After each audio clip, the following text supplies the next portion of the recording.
too thick of a load. Think of a load? Too thick of a load.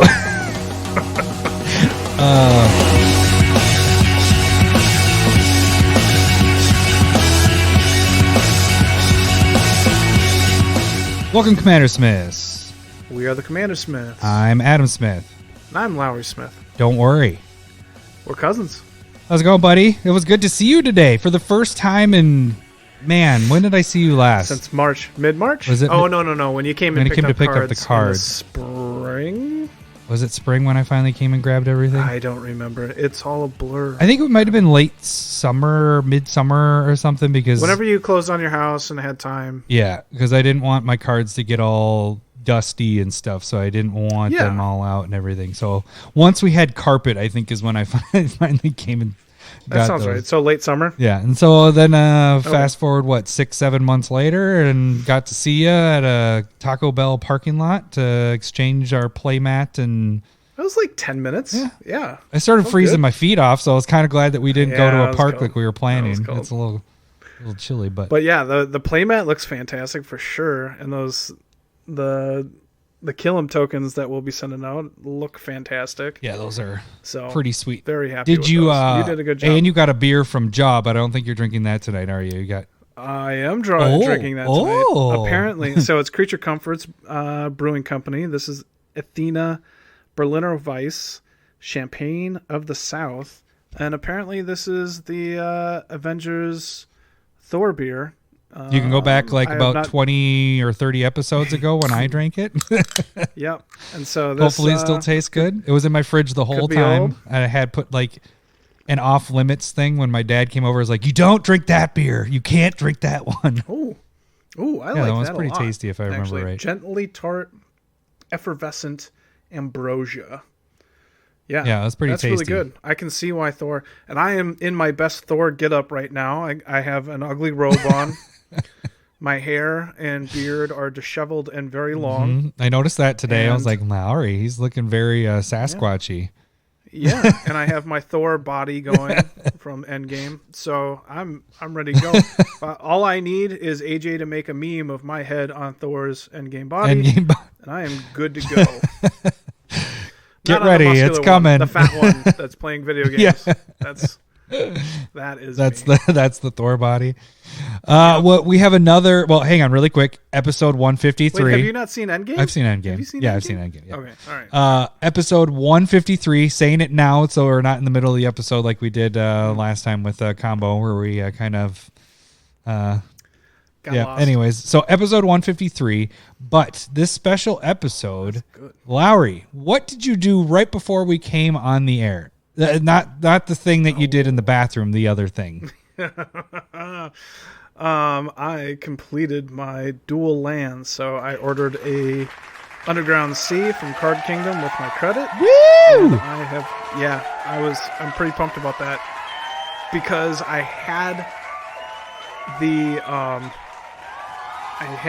they had some there on Card Kingdom, and I sent in a batch for credit to get it, and then it was out. And then you were like, "Shit!" I was like, Jesus. "What do I do? This is what I wanted. I wanted to complete my duel cycle, and then they didn't have it anymore." Yeah, and so Adam convinced me to hold off on buying other expensive cards. And I've been checking multiple times a day just to see if it'll pop up. And then it popped up right as I was hopping on. And then quick snap buy. And no buyer's remorse. Nope. Since it's all card credit anyway. So it's like... That's awesome. It's awesome when your specs and all that stuff, when you've turned in things that have got you profit. And that's the thing we kind of talked about a little bit before we even got on here is that, I do a lot of selling on eBay and... couple times a year do the buy list stuff. Been doing a little more frequent as of late, the last month or so. But that's how you're mainly turning it. That and CardSphere is your other way of kind of doing that. But these big ones are nice because you nailed off another one. You got, what was it, Mox Diamond? I got Mox Diamond as well. Awesome. Yeah, so I had sent in last Sunday and then Wednesday, and then everything kind of cleared by Saturday, and so I had quite a bit in there, and so I was like, okay, I have enough to buy an Underground Sea if it hops on. And so I picked up a Mox Diamond as well. And Card Kingdom's like good quality is quite good. So that's the lowest quality there. That's probably what I'll buy. I think I bought good and very good, as cheap as you can get it, because I'm just looking to have the card. Right. Proxy. It's just sitting in your collection. You're not playing with that card. It's all proxies from here forward. So awesome. That is really freaking sweet news. Because I couldn't afford it back in the day when you bought your Underground Sea for how much was it? $42. Yeah. Oh, it's crazy though, because when I bought it for $42, and I actually talked about it on last week's Proxy Time video, because I was doing a fetch land, so I started talking about that actually with the dual lands and all that stuff. But I bought it at 42, and I remember it was thinking that it was a really expensive card to buy at that price, and then right after I bought it, I think it doubled or tripled at that point.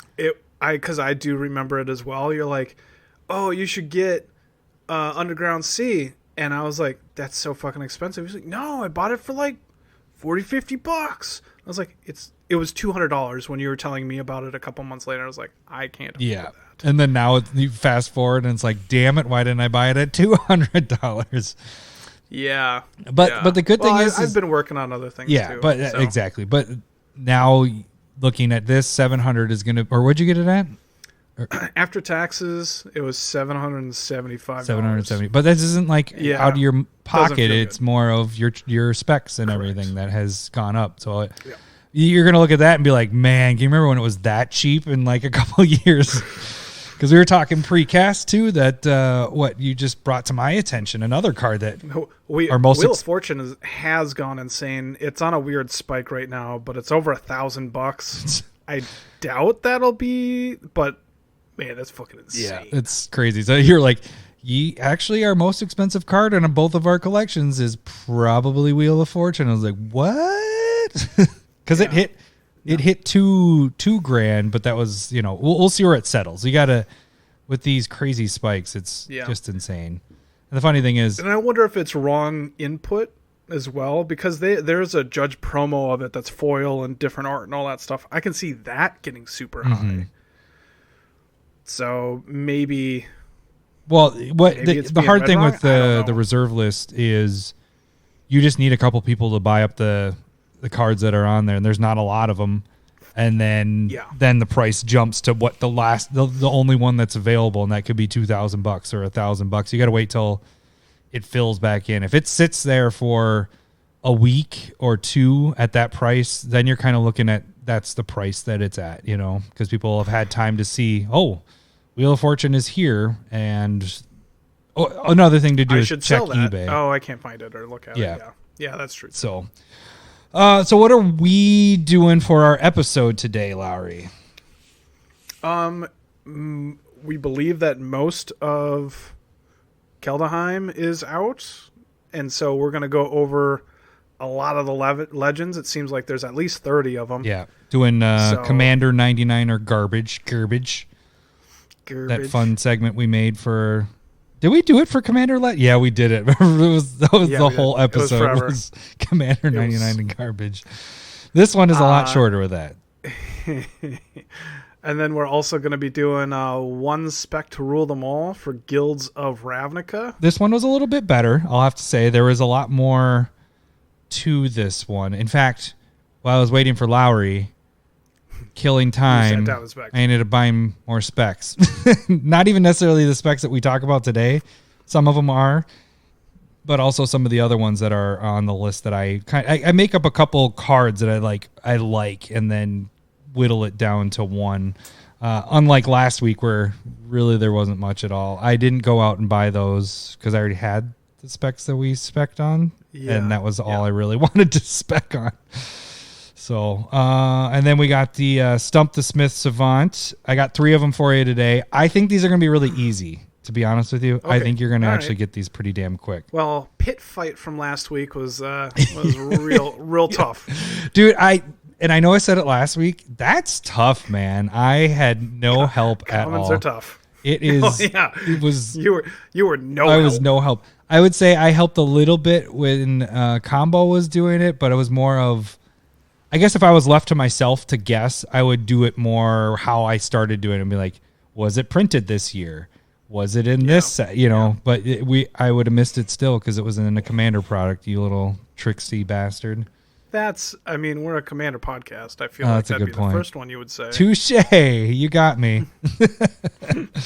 All right. I don't think, do we have anything else we want to talk about? Anything fun that happened this week? Last week? Nothing? It's weird to have rain in January. Oh, man.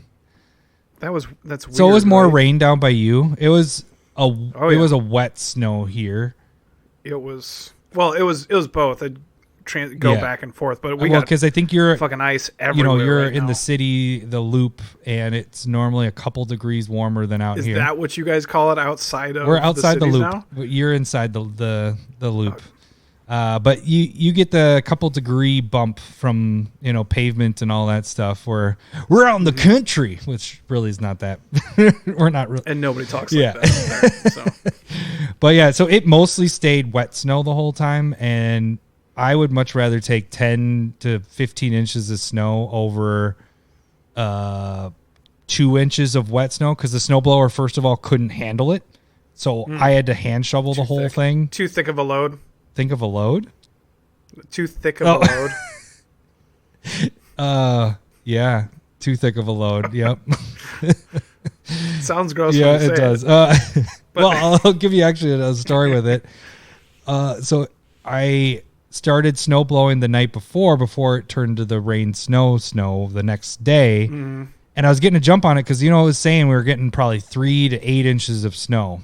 Yeah, there was. And then it turned to wet snow, so it really didn't accumulate to that. So I got an early jump on it, but even that the night before it was wet snow, and my blower was getting clogged. And what happens is it starts to come out like it's Play-Doh, it just goops out, and then if you don't get it going fat or get it removed, it just freezes there. So every time, being safe, I was removing turning off the auger, pulling the snow out, sticking my hand in there, which is a little scary when the whole snowblower's running.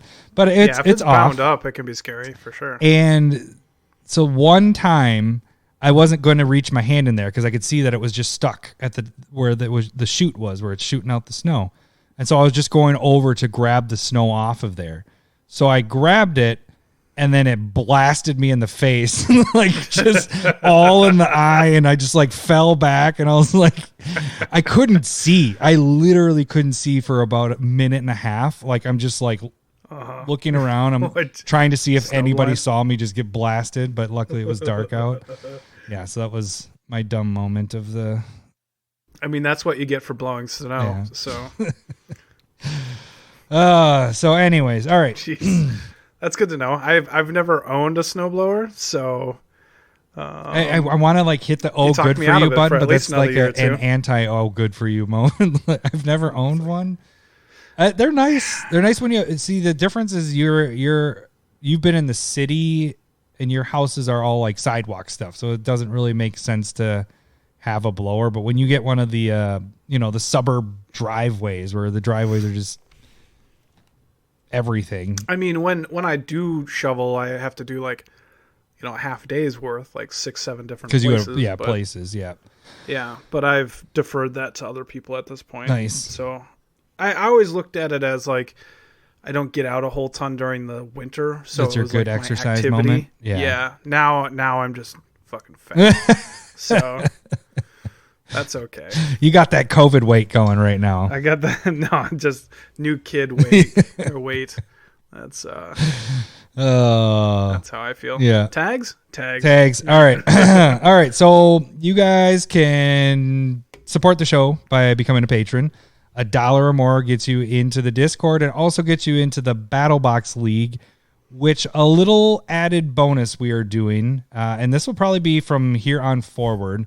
The top 2 people at the end of each season or each league. So we're about to end Commander Legends. We just started season 3. We're going to end right before Kaldheim comes out. Kaldheim. I hear everybody say Kaldheim, and I'm like, we don't have a consistent, this is what it is. But I would say it's Kaldheim. If you just say it, people... Yeah, whatever. So the top 2 will face off against the Smiths, the cousins, and we're actually going to do a recording of that. So the top 2 people get in that. There's not a prize at the end of it. It's just more bragging rights, but we are going to record it. Yeah. I'll put together a thing for YouTube and we'll throw it up on the YouTubes. So that's an added bonus. And like I said, we're going to continue to do the league stuff. Things might change a little bit in the next league because we'll probably just have one night a week that is set for league and people can play their games then. Because we both want to play our other decks that we've made too. And I know a lot of other people want to do the same in the Discord. So, but $5 or more gets you the proxy of the week. You get to choose each month, which, by the way, next month is going to be Pick Your Proxy Month. So that's coming up on that. You can pick any proxy that's ever been made by me, not by anybody else, but ever. All right. And then the free way to support the show is go on YouTube. You can go on there, subscribe. We've been getting a lot of more subscriptions lately because we're getting more consistent with our videos. I have been trying to put out a Proxy Time video each week, which coincides with the proxy that comes out that week. So when you see the proxy of the week on Twitter, you can actually see how that process was of that proxy in particular. And then also we will have some sweet spotlight deck stuff coming up soon by Lowery himself, and you can see how that Savant builds his deck, and I don't understand how you can cut cards, make a deck. I don't understand how you can make a deck in like literally hours. It has to be days for me. So, well, I mean, it takes time. I know, but what I'm telling you is I'm personally going to be watching your videos just to see how your process is, to be like, how does he do it? Guilt trip. Oh, a guilt trip for you to do it? No, it's a guilt trip for me to... I'm supposed to watch your Proxy Time videos now. What a dick. You weren't watching it? I just assumed you were one of the 5 people. Just kidding. So after last week when I was like, I'm so many behind, I am 2 months behind on our podcast alone. I have not listened to 8. I got through like a third of last week. And then you're just like, I can't do it. We're so annoying. This is awful. I hate me. It's just... No, I just... Yeah. Yeah. Gotcha. Yeah. But yeah, another video, a couple videos on there. If you guys, I think about a month ago, made a couple videos on shipping and stuff like that. I've mentioned it right when I did it, but I keep forgetting to mention that again. But if you're looking how to ship your cards, they're great videos on how to save you money the cheapest possible to send your cards, but then also not shipping your cards incorrectly, if you get what I'm saying. Because I've been getting a lot of shitty packaging lately. Mm-hmm. And this is just kind of a video for, first off, one of the videos is for basically how to not pack your shit shitty. And then the other 2 is for different price ranges of shipping. So when I get over $30 now at this point, when I get to $30 and when I start sending them in bubble mailers, everything under that is the 55-cent forever stamp. So 2 videos on that. They're really short, under 10 minutes each. You guys can check those out on YouTube. Then go to Twitter is Proxy of the Week. Curated card, MTG. This week was what, Lowery? What did we have? We had something with clues. Ongoing investigation. It's just uncommon from Shadows over Innistrad. And number 2 is the only one that liked it. So.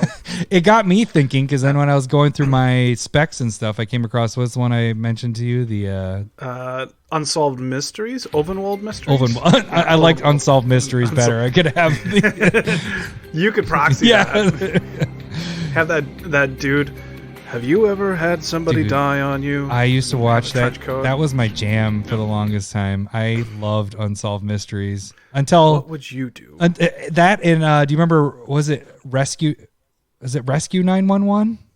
Where it was all reenactment stuff. Where now if you watch it'd just be terrible because we all have cell phones, and if you don't have a live shot of it why even put it out there? But that, it's just hearsay, probably lying. So I used to love that show. Losing in court constantly. I don't know. And then let's see what else. Oh, there's the not sharing with Adam, which keeps popping up here and there throughout the week. Yep. So yeah, that definitely happened yesterday. Yeah, saw that. So yeah, that is Twitter. You guys can also direct message us there, or you can email us at CommanderSmiths@gmail.com. All right, tags are done. We should move on to the episode because we are now 20 minutes in, which is a perfect time to get into this. I had your drum roll, not your drum roll, your applause. So now I got to get this up. It's time for everyone's favorite game show, Stump the Smith Savant. It still gets me. All right. If you guys don't know how this game works, I am going to read the flavor text of a card, and Lowery, our Smith Savant, who has been known to travel in cars and people quiz him by reading the flavor text of a card, and then him naming the card what it is. That's what we're doing here. I'm reading the flavor text. Lowery is going to try to figure out what card it is.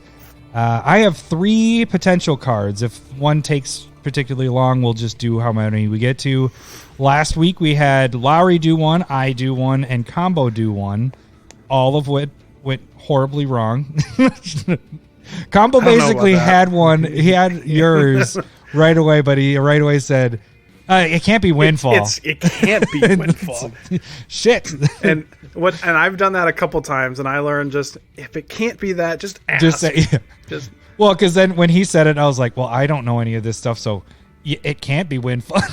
Even though, so listening back to it, it's funny because I have read that card as one that I wanted to do, and I kept saying that. I was like, I swear I've read this before, but that's how bad I am at this game, and this is why you're doing this game and not me. All right, so first card, Lowery. Oh, forgot the points.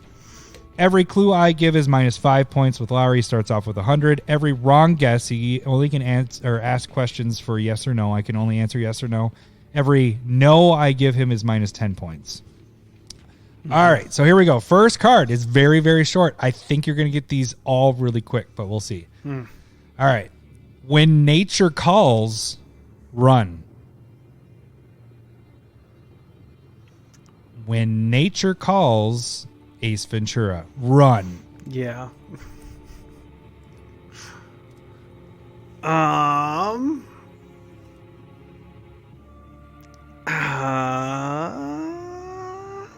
So is this a green card? Yes. Okay. Is it Overrun? No. Okay. When nature calls, run? Run. Is there an exclamation point? No, it's just a period. So it's when nature calls, comma. It's funny because the when nature calls is like in italics, and then run is just like normal print, like the actual text of what the card does. Very informative. Yeah, I don't think that helps you. And actually, when I look at the flavor on Scryfall, it does the exact same thing. So I don't know why. I don't know what the point of that is. Is it a sorcery? No. Instant? No. What? Getting lots of wrong guesses here. I mean, is it a creature? Yes. Okay. Clue. ETB is one of the main factors of this card. Is this Craterhoof Behemoth? Nope. ETB is a what? Is one of the main factors of this card.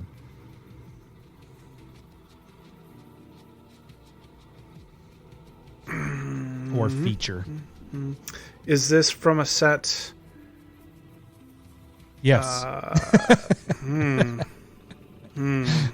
Good to know. Is it recent compared to Time Spiral? Yes. Or original printing was in Time Spiral? Original printing, yeah. Trying to think of the year. What year do you think Time Spiral came out? Like early 2000s, right? Yeah, definitely. So this is after, for sure. It was like, I want to say 03? Yeah, I think, because I was at St. Cloud State, which, whatever. Yeah. Okay, so more recent. So when nature calls run, it's green, creature. It's a creature. ETB is one of the main features or factors of this card. Would have been nice if it was Greater Hoof Behemoth. Yeah, because you would have got it right. Yeah. When nature calls run, I don't. Another clue, please. Being a giant and having trample are minor factors of this card.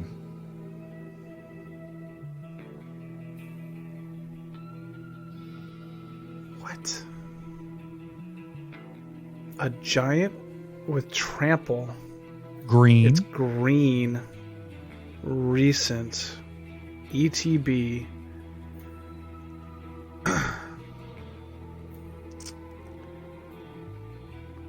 A giant.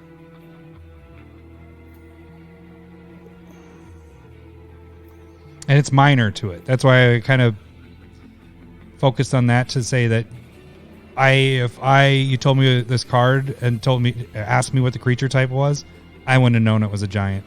Primeval Titan. There you go. Yeah. Nice. All right, there we go. Did that help with that clue that I said there, or? No. I just had to get to giant, just kind of like running through giants. Yeah. Because it probably did tip me now that you're saying it, because I remember like people would talk about like MTGO when you go search for Titan. Yeah. And everybody would type in Titan not realizing that it's a giant. They're giants. Yeah, my next is going to be also attacking is also a main feature, and then I was going to say Gaia's Cradle is the reason this card is banned. Yeah. So, okay. Well, along with Cabal Coffers. Yeah. All right, so you got two. I like it. 4 wrong guesses there. I got 2 clues. Felt like bad. more. Not bad. All right, next card. Very short here. Some protection requires a bit of finesse. Some protection requires a bit of finesse. Is this card blue? No. Some protection. Some protection requires a bit of finesse. I think I like it when there's somebody quoted. Yeah, because then you can kind of figure out where it's... What region? Yeah. Some protection requires some finesse. I thought it was some type of counterspell off the top of my head. Protection is also in green and white. So is this in white? Yes. Okay. Some protection requires a bit of finesse. A bit of finesse.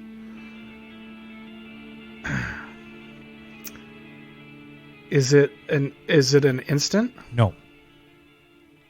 Is it an enchantment? Nope.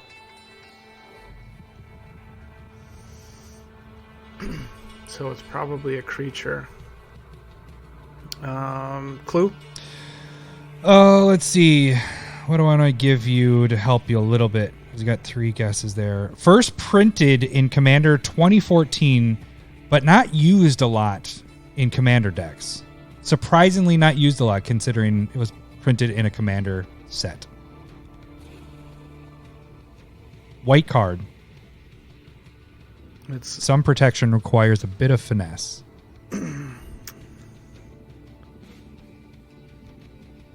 2014. I don't quite remember which one 2014 was. Was that the monocolored ones? It might be. It's the one with the shield. It's like a thicker one. Yeah. Yeah. Whereas the original Commander had the command, like almost like a tower going up, where this one's flipped, where the point is going down. Let me give you an easier one. That one doesn't help you as much as I was hoping. That was a number 3 clue. No, I mean, with it being monocolored, that makes me feel like Is it Containment Priest? It is. Good job. Nice. See? Woo! Good job. I was going to do features a woman and a crystal ball like thing because I don't think it's actually a crystal ball. I don't know I was going to say I would have gotten there with that though. That. Okay. Good job. All right, last one. Even though we did restart that sounder there, but I like doing the 3 because it gets me a feel for it. Good job. That was only one. And the new full art is pretty gorgeous in foil. All right. No matter how strong an unarmed fighter is, no more than a fool. Wait. No matter how hang on. No matter how strong an unarmed fighter is no more than a fool. There we go. Commas and pauses work well. So fighting makes me feel like this is like is it a red card? No. Then I want to go, is this a green card? No. What the fuck? No matter how strong, an unarmed fighter is no more than a fool.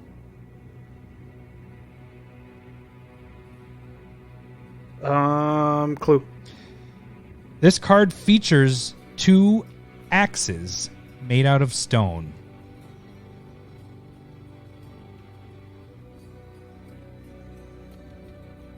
Obsidian Battle Axe? Is that your guess? Yeah. No. I think there's only one in that. 2 axes made out of stone in the art? Mm-hmm. Is this a more recent card than Time Spiral? Are you talking about original printing or? Yeah. It's around the same block. I'm trying to think which one came first. There, make me look it up. But it's around the same time. It's around when we started playing again.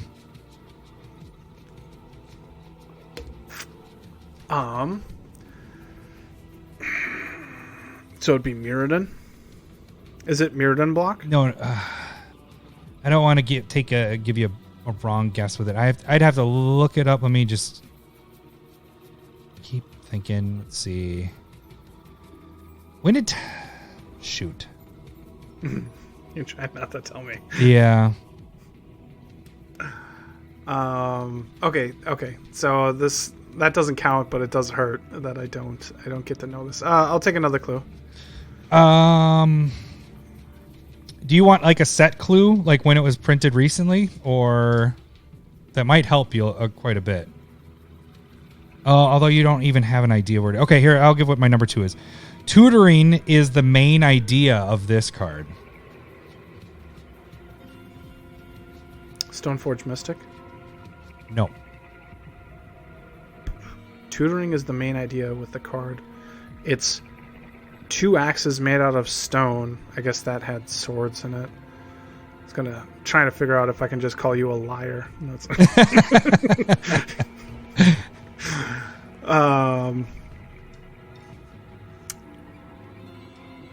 Tutoring is the card recently going way up? No. Right now you can. In fact, I have spec'd on this card because it is at the bottom. Because it has caught a reprint in Double Masters. That isn't a clue that's in there. Just about to ask. Yeah, Double Masters. Double Masters. It is in Double Masters. White card? Yes. Giant? Yes. Okay. I know what you're talking about. I know. 4/4 vigilance taps for. Yep. Vigilance is minor. Searches for an equipment. Attach it to itself. No, attach it to a creature you control. Doesn't even matter if it's it. 2 colorless or 3 colorless, 2 white. Yeah. SG is the initials. You almost threw me off when you said Stoneforge Mystic. I was like, Mystic. Wait. Oh yeah, these two go hand in hand together. What? Which one is? Oh man, no, I definitely have this one. Yeah, this was reprinted. Well, you can figure out what the G is because you already said it.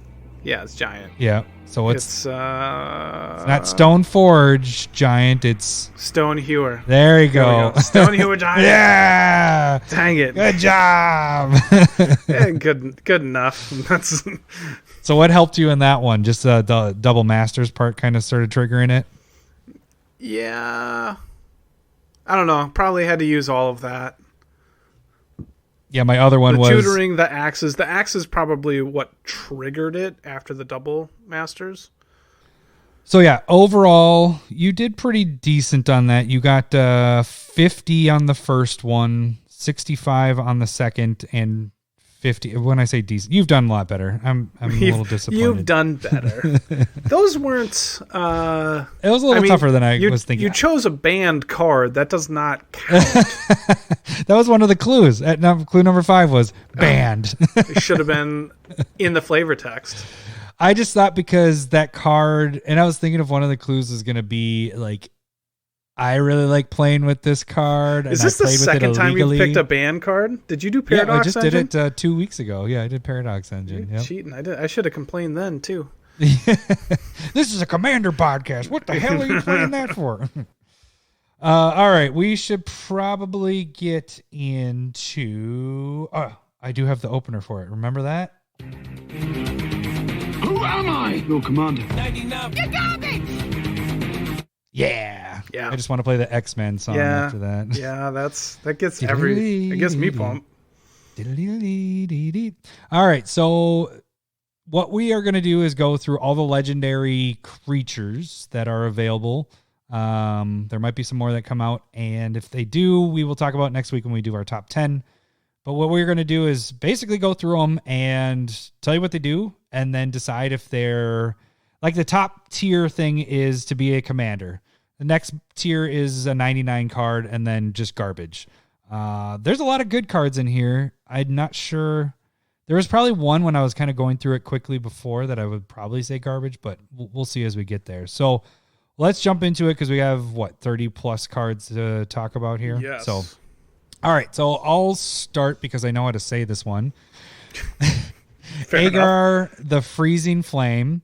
This is 1 blue and red for a giant wizard, and this is uncommon. So I like that we're getting a lot of these uncommon legendaries because they still are good commanders, in my opinion, with a lot of these. And this one actually I think could fit in that spot. But it's whenever a creature or planeswalker an opponent controls is dealt excess damage, if a giant wizard or spell you control dealt damage to it this turn, draw a card.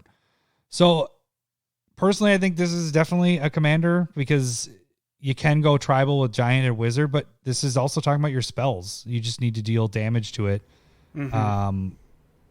And it just needs to deal excess damage. So it just needs to get beyond its toughness and all that. So looking at Blasphemous Act, Holy Balls, you're probably drawing a crap ton with that. Yeah. I mean, this Blasphemous Act got really good this set, right? Yeah. There's quite a few cards we're talking about excess damage. It was only an okay card before this, but now it's a really good card.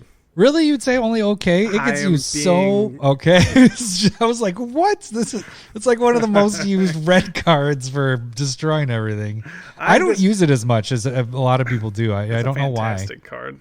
I know, it is. I just, for some reason, don't use it as much. But there's a lot of good cards in this that make that even better now. So, but I guess my opinion in this is we're at a commander. Yeah, I think so as well. I think Wizard Tribal 99, it would work as well. Mm-hmm. Especially if you're spell slinging. But yeah, I think build around seems cool enough for me. It's definitely not garbage. Who am I? Your commander. All right.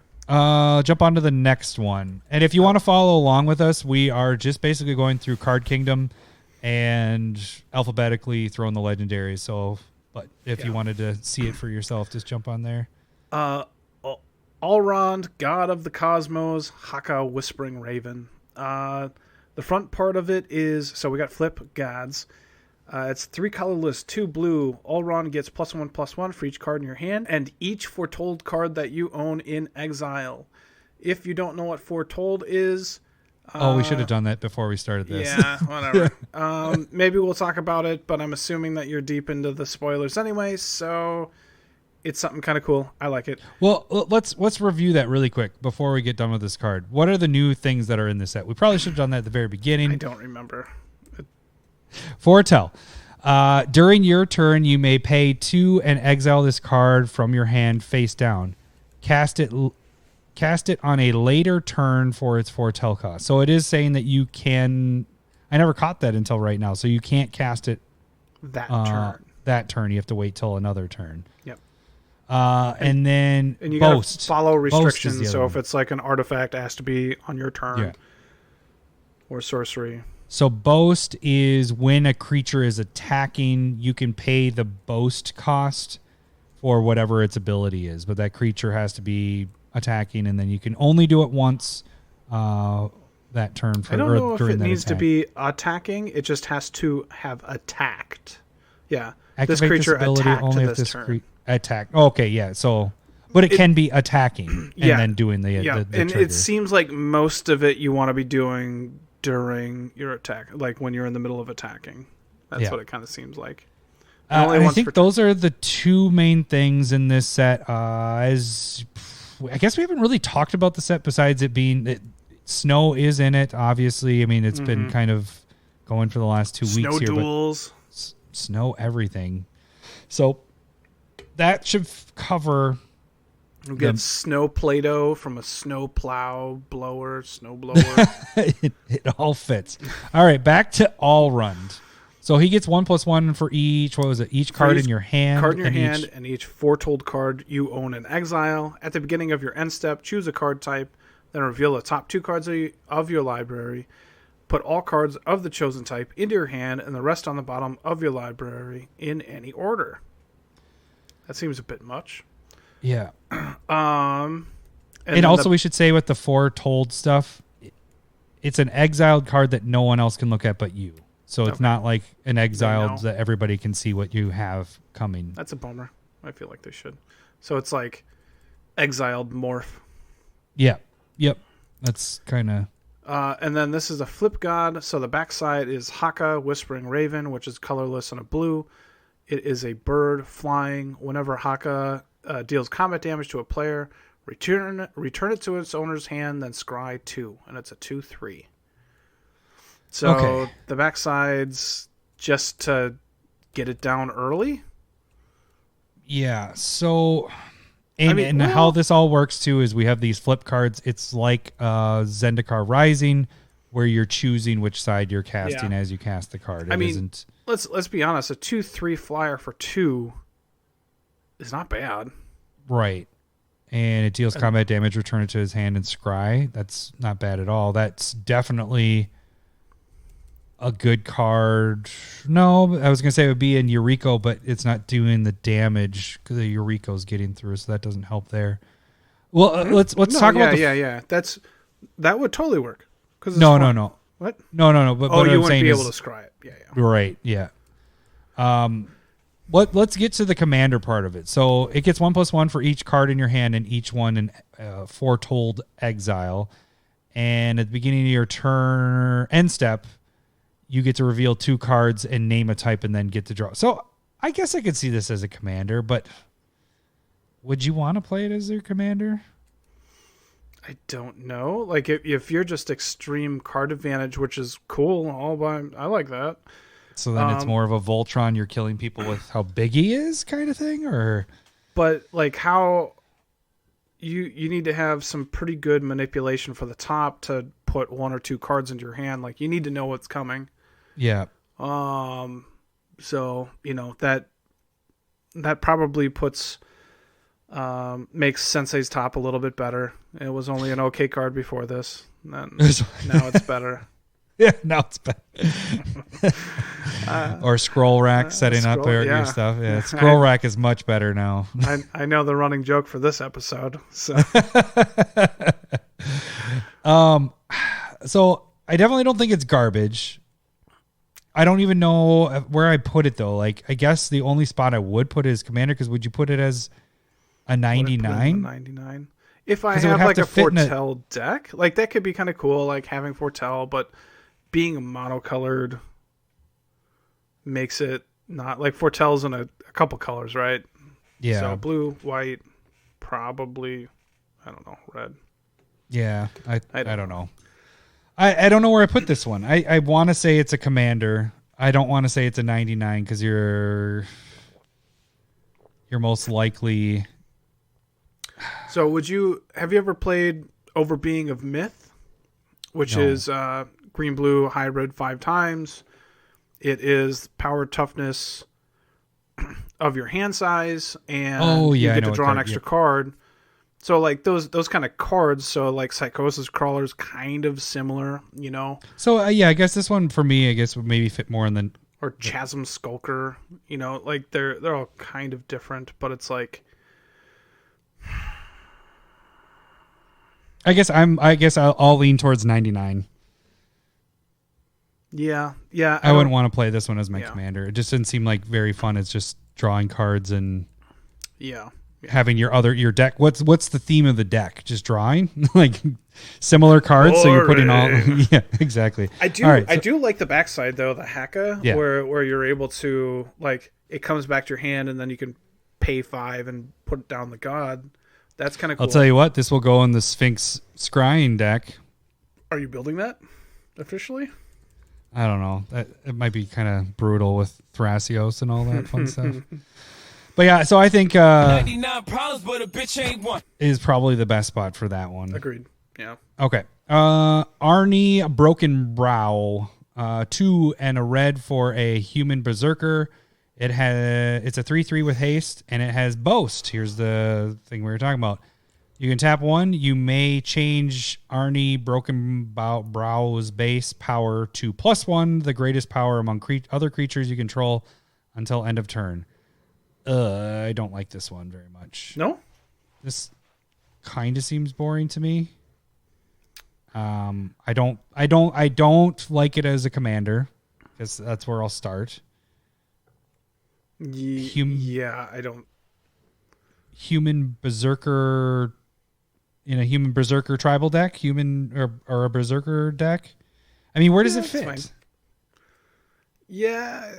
I mean, I was thinking that it's kind of similar to those cards that switch their power and toughness. Yeah. But there isn't really a deck like that either. There's like 1/7 Spore from Rise of Eldrazi. It's like if you cast a instant or sorcery, turn it into a 7/1, and so like maybe that's the deck that you put it in, but it has to be like red blue to. But you have to have something that's in play that already has the big power. Yeah, but you can do it any time during, so you can attack with a 1/7 and Arnie. Oh, I see. Wait until they don't block. Yeah. I also think this one might be garbage. It's probably, yeah. All right, moving garbage. on. All right. This one was didn't it get spoiled today? Isn't this? This One's okay, go ahead. New to us. Yeah. Burgi, God of Storytelling. Backside is Harnefell, Horn of Bounty. Harnfell? Harnfell? Yeah. Harnfell? So did you say horny of bounty? I don't think so. Okay. I hope not. 2 colorless and a red for the front side. Whenever you cast a spell, add red. Until end of turn, you don't lose that mana. And then creatures you control can boast twice during each of your turns rather than once. So and then I guess the backside. So backside is 4 colorless and a red for a legendary artifact. Discard a card, exile the top 2 cards of your library. You may play those cards this turn. That's pretty sweet. That seems right? Yeah. Right. Yeah. So for me, I guess I would like this in the 99 best because I want to use both sides of that. I want to be able to have a choice of what situation I'm in. That front side is pretty sweet, being able to cast spells and get red mana back, and that doesn't leave until the end of your turn.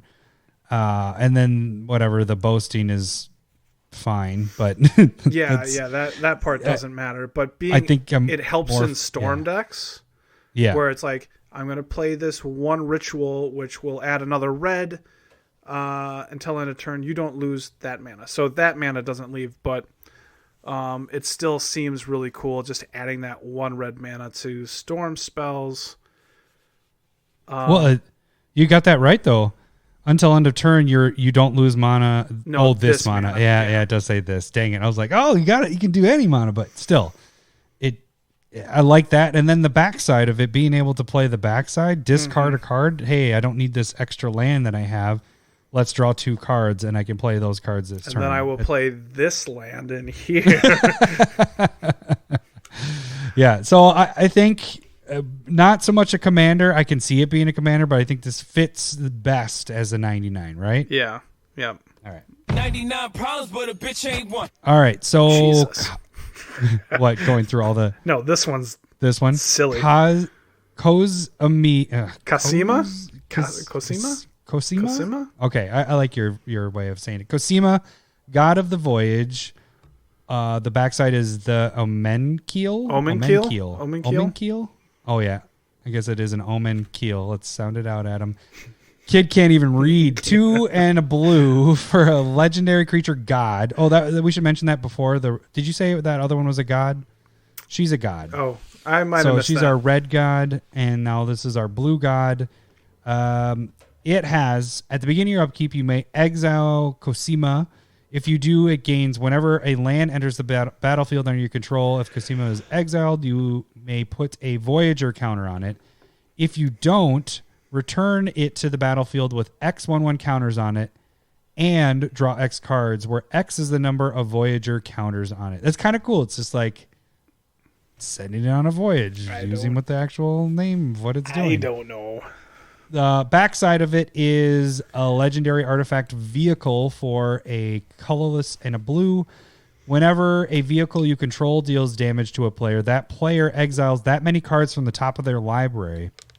You may play lands from among those cards for as long as they remain exiled. Crew 1. And what is its... I didn't look at that. What is its crew? Yeah, I don't see it either. Flip is a 3/3. Yeah. I wouldn't mind putting this into my Glen deck. Yeah. So I think also 99 in this case. I don't see this being by itself. I don't know if I like the vehicle part of that either. Whenever a vehicle you control deals combat damage to a player, that player exiles that many cards from the top of their library. You may play lands from among those cards as long as... Oh, just lands? You may play lands. Okay. Yeah, I don't know about that either. Do we want this one even as a... No, I think it's interesting. I think the front side's pretty good. Yeah. All right. 99. 99 problems, but a bitch ain't one. All right. Next one. Okay. This is the one I like this one a lot. Okay. But go ahead. Egon, God of Death. And backside is Throne of Death. 2 colorless and a black. It is a god. It has Death Touch. At the beginning of your upkeep, exile 2 cards from your graveyard. If you can't, sacrifice Egon and draw a card. It is a 6/6 for 3 with Death Touch. And then you just got to exile the 2. So that's a huge creature. Yeah. And then the backside is Throne of Death, which is 1 black. It is an artifact. At the beginning of your upkeep, mill a card, and then you can pay 2 colorless and a black, tap it, exile a creature card from your graveyard, and you get to draw a card. So I think that this could be a okay commander in the right deck. And here's what I was thinking is that you play this guy early, and it's a 3-drop that you can't sacrifice or get rid of 2 cards from your graveyard, so you sacrifice it and draw a card. Then if you're playing a recursion deck, maybe you bring it back let it go to your graveyard and bring it back and cast it for the other side of it. Is that too much work? Probably. But then now that I'm like, when you're going through it right now, that was just my first glance at it. The tapping 3 and exiling a card from your graveyard to just draw a card, maybe I have convinced myself to go back and make it a 99 instead of a commander. I just thought it would have been interesting if there was more draw, because I think in my head I was thinking you drew 2 cards when he got sacrificed, but it's only one. And I was like, now I'm like, never mind. My whole theory on this card is kind of out the window now. Okay. Yeah, I mean, it's a big beater with, you hope that nobody's playing Rest in Peace. Yeah. Or like Graveyard Hate.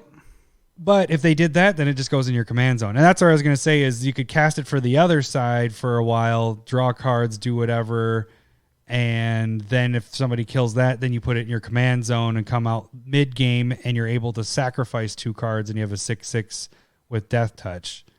I don't know. I feel like that might be a little too much of flipping back and forth and really inconsistent. But I think my thought was that the first part was drawing 2 cards when he got sacrificed. The drawing a card for that. 2 cards off of 3 mana, pretty good.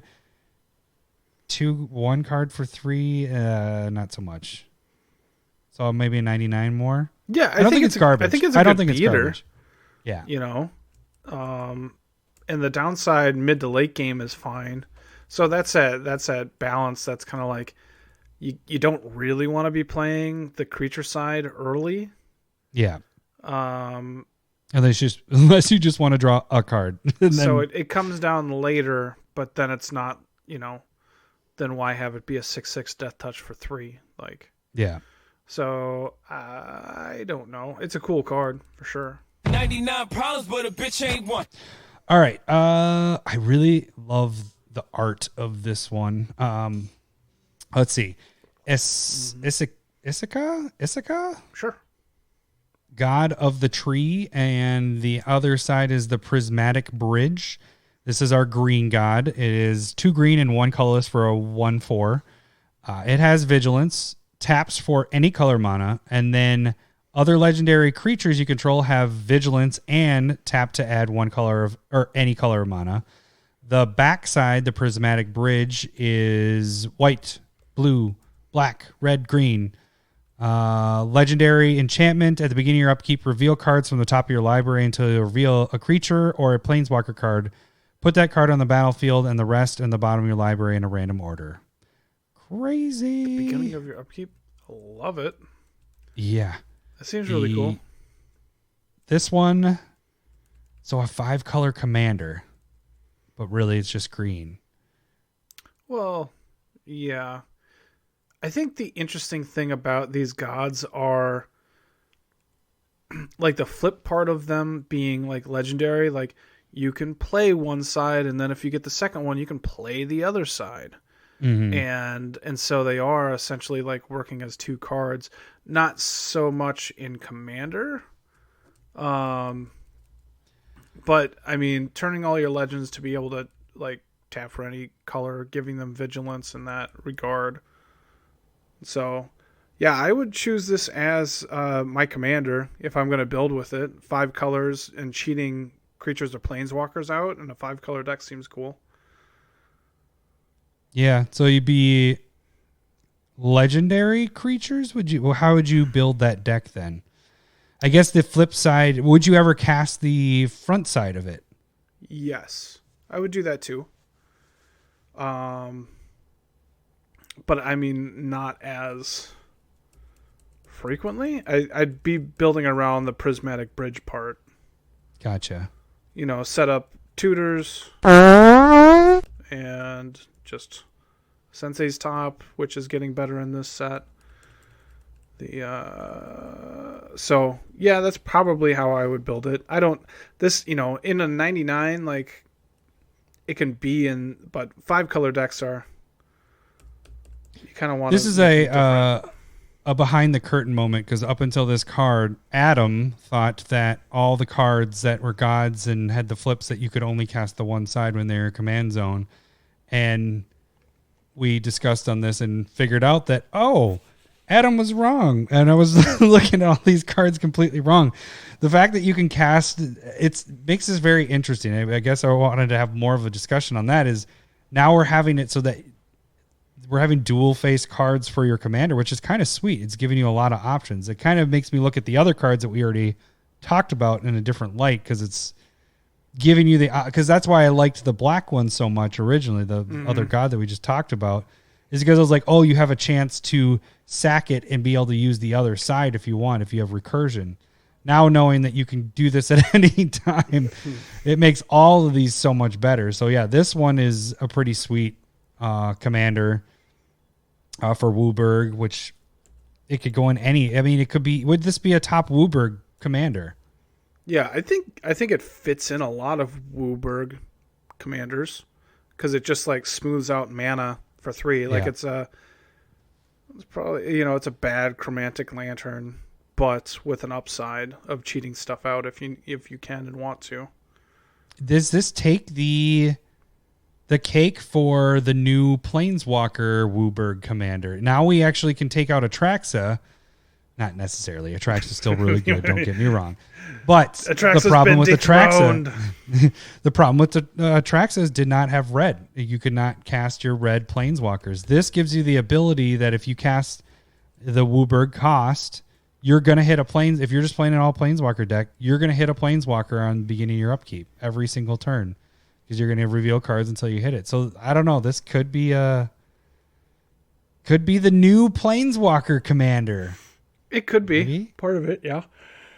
I'll say with this one too, I dig the regular pack art over the showcase art. Some of these I like the showcase stuff, but this one, the regular pack, I love the color in that one. they have some of the arts with like the Aurora Borealis style. Yeah, looks so like, awesome. Some of those lands. That in foil is going to look fantastic. Yep. Hopefully they're not fucking so Curvy. curved. Jesus, Commander Legends. What the fuck did you do? All right. The next one I believe is on you. All right. Verja. Fuck. Judge of Valor. It's 2 colorless, white, black, black. It is a flying lifelink angel and it's a 2/4. Whenever you cast your second spell each turn, look at the top 3 cards of your library. Put one of them into your hand and the rest into your graveyard. I think that's really cool, really interesting. Yep. I think a commander. Yeah. I think it's definitely a good commander. Like a graveyard. Yep. Where you can play from both ends. And because being able to, you're, looking at top 3, put 1 into your hand, 2 in the graveyard is good. That's a good card. Each turn. So you can do it on other people's turn too. So you gotta, you gotta keep that up somehow. But yeah, it's a good card. Who am I? Your commander. All right, Finn the Fang Bearer. This is the one that this is the one you didn't realize was a legendary creature when we were on Discord. But yeah, this one is bringing some poison back into the realm of Magic. It's only a 2-drop for a human warrior. We're out of our gods now. Oh, and I forgot to play the Lord Commander for that first one, the Wooburg one, but we chose that, I think. Anyways. This is a 1/3 death touch, but whenever a creature you control with death touch deals combat damage to a player, that player gets two poison counters. I like it. This. Yeah, it's pretty sweet. I like this better than what we know poison as now. It takes out black, which is interesting. Yeah, that's true. So I honestly think this is a finisher in a death touch style deck, which isn't really a thing right now. But I'm the deck that I'm going to build with. I might have a death touch sub theme in it. So this would be where are you going to see this more? Is this going to fit probably more in the 99? Yeah, I think so. You're only going to have one build for Death Touch, and it's like, this is your Death Touch poison counter deck. That's pretty much the only angle that's going to go, There's not going to be a lot of... you have that sweet snake that whenever you Death Touch creatures deal damage, you draw cards and all that. That's fun not even stuff. Death Touch, it's just if they deal damage. Is it? I thought, doesn't it have Death Touch then? It does. Maybe that's what it is. It's Oran Frostfang from Commander. Yeah. That's what it is. So that fits in here. Yeah. There's. I guess. What's our spot? Where is our spot? This definitely can be a commander, but I think it's most likely you're going to see this as the 99, right? I think it's a tough spot, like you're saying. Like not a lot of Death Touch decks running around. Like I have Kethis, my Mardu assassin guy. That's a Death Touch deck, but it's not green. And that's the interesting thing is it doesn't matter how much damage it's doing. Yep. So it's only 2. So it could be a 10-3. You're only getting 2 poison counters. Yep. But it's still dealing damage. Right. That's what I was just about to say. It's dealing damage and they're getting poison counters. So that's pretty interesting in that aspect because if you don't get somebody in poison counters, you could still get them in the damage part. That must be where do we put this? Must Where do we be put this? alluding to something in the future. Where do we put this? I'll let you pick. I think I'm not really interested in building with it as a commander. I don't know if there's enough Death Touch mono green creatures without adding black in. 99 problems, but a bitch ain't. I don't dislike the card. You know. No, I think it's pretty interesting. So, because I think it deals 2 on its own, giving it death or double strike is 4 poison counters, right? Yeah. So yeah, that's a good point. All right, next card. Herald, King of Skimfar. It is colorless, black and a green. It's a 3/2 legend elf warrior, clearly a legend. It has menace, and then when Herald enters the battlefield, look at the top 5 cards of your library, and you may reveal an elf warrior or Tivar card from among them. I don't know what that means. I don't either. Is that one of the planeswalkers? Maybe we aren't on those right now. Might be. Oh, that must be the green one. Elf Maybe that's what warrior it is. or I was Tivar? looking for Tivar creature types. But that makes sense if the it's hell a is a planeswalker. Tivar? It's like, is it a new sliver? I don't know. Put it into your hand. Put the rest in the bottom of your library in a random order.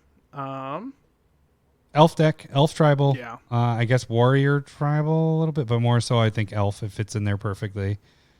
I don't necessarily think you want it as your commander, maybe, but I could see it being a commander. I think this is more. I think it's 99. Yeah. 99 problems, but a bitch ain't one. All right.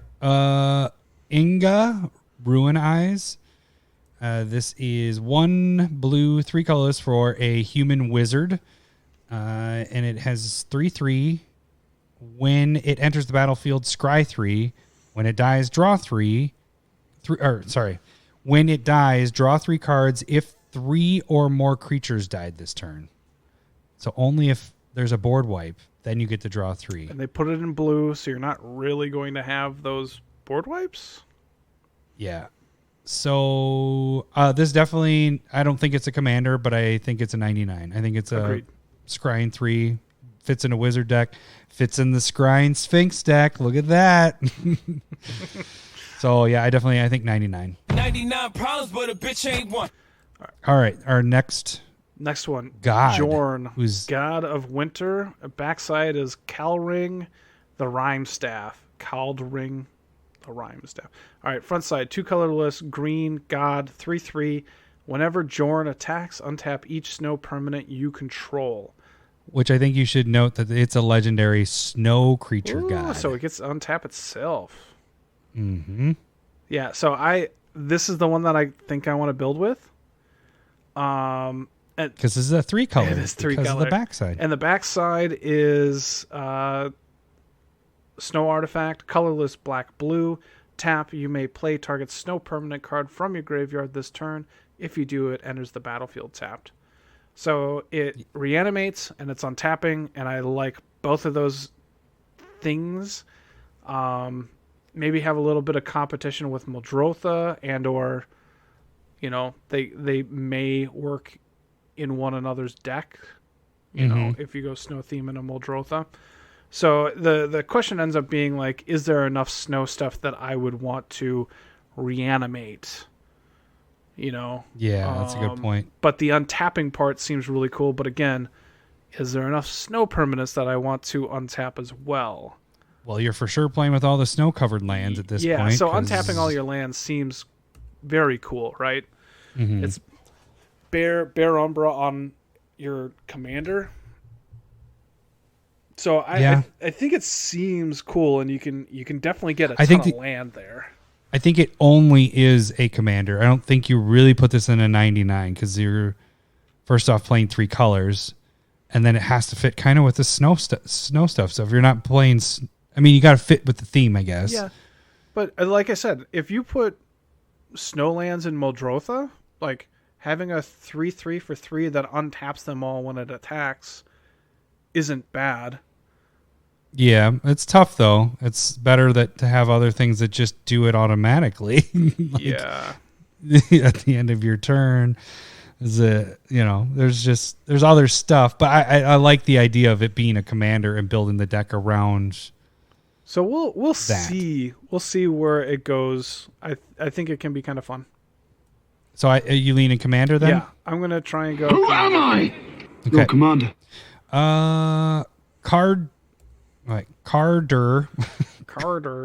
Carter, Doom Scourge, 2 black and a red for a Demon Berserker. It's a 4/3. When it enters the battlefield, until your next turn, creatures your opponents control attack each combat if able, and attack a player other than you if able. Whenever an attacking creature dies, each opponent loses 1 life and you gain 1 life.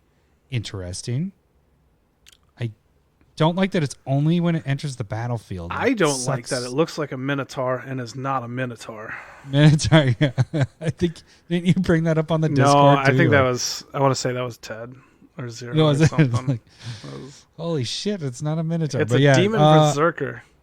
And it has horns like a Minotaur and a tail like a Minotaur and two weapons in its hand. It's a fucking Minotaur. Somebody switched the. Yeah. Just keep on looking at it. No, this is definitely a Minotaur. They just switched the creature type at the last the second. demon part is where it has the horns. You know, it's a demon. So and actually, if you look at the showcase art, it looks even more like a Minotaur. Yeah, it does. All right, so I definitely don't want this as a commander. It doesn't seem very fun because it's only when it enters the battlefield. Yeah. So it does it once. You need it to die or flicker or do something. Even as a 99, a 99 could be interesting. Well, it's goading. It's making everybody attack each. Yeah, I was going to make goading because goading, if you are the only with 2 players, they have to attack you. Yeah. So it's goading without the keyword. So I guess 99 kind of fits. They could have cut out a lot of words and just said when goading. it enters the battlefield, it goads your opponent's creatures. Yeah. Whenever an attacking creature dies, each opponent loses 1 life. You gain that cut out one of those paragraphs almost. Yep, it would be a much. But as number 2, I saw him test you on. arguing. He was like, "It's not an evergreen keyword, so it's not going to be goad." Same thing with landfall. It's not an evergreen. Just call it. We just call it the keyword. I did hear Gavin talking this week that they're bringing goading back as a main feature in sets to come here, not just like 1 or 2 or 3 or 4 cards. It's going to be like a main feature, kind of how they did Monarch with Commander Legends. Okay. They're going to kind of do something similar with that. But anyways, that's another thing. 99? Yeah. 99 problems, but a bitch ain't one. All right, let's move fast. Cole the Forge Master. Whenever another non-token creature you control dies, if it was enchanted or equipped, return it to its owner's hand. Or creature tokens you control that are enchanted or equipped get +1/+1. It's a 2/2 dwarf for red-white and 99. 99. Yeah. 99 problems, You but can a build bitch with it, ain't but one. it's 99. Kolvori, God of Kinship, and backside is the Ringheart Crest. Front side, 2 and a 2 green for a legendary god. As long as you control 3 or more legendary creatures, it gets 4/2, and it is a 2/4. So I did say that. So it'll be a 6/6 and vigilance. Forgot about that. Tap a green and a colorless. Tap it. Look at the top 6 cards of your library. You may reveal a legendary creature card from among them. Put it in your hand. Put the rest in the bottom of your library in a random order. Backside is 1 and a green for a legendary artifact. As it enters the battlefield, choose a creature type. Tap, add a green. Spend this mana only to cast a creature spell of the chosen type or a legendary creature spell. I guess. Backside's like bad, right? Yeah, I guess Commander, but not even that Front good. side's kind of cool. Like that's digging pretty deep to put get a legendary creature. Yeah, and turning it into a 6/6, it counts itself for the 3. So as long as you control 3 or more legendary creatures, so it counts itself, which is kind of cool. So you just need 2 others as the picture. Commander. Ugh. I'd almost say 99, maybe more. So it's not bad. Again, it's not. I wish we had like a 4th option. Yeah. Legendary 99. How about I kind of like? I mixed the two. Yeah. It's all right. 99 enough garbage. All right. Next one. Oh, I like this guy. Coma. Crazy. Cosmo Serpent. It is a 6/6 legend. It is 3 colorless: green, green, blue, blue.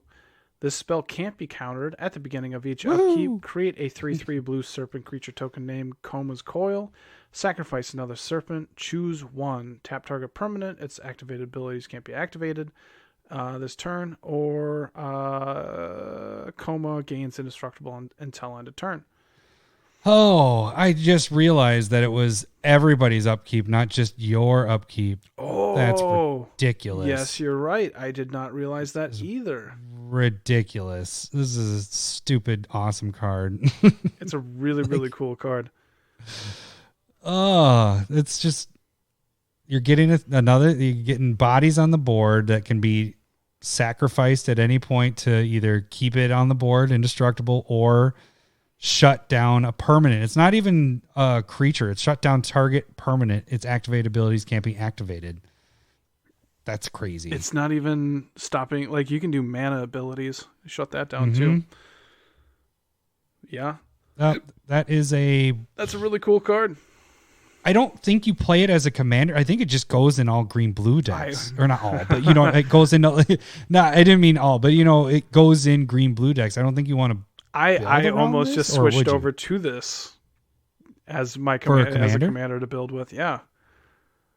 That seems really cool. You're a dick. No, I was kidding. Well, it can't be countered, so number 1, yay. That's awesome. It protects itself if you can make it past that turn. And then being able to it's token, it's serpents. I think it's kind of interesting and cool. Because what's the synergy? Let's not get into depth with it. Okay, Commander. Who am I? 99. No, Commander. I was gonna say, what would you build around? Would you do a serpent type deck, or would you do? I haven't seen serpents. Because serpents, snakes, and nagas are all different.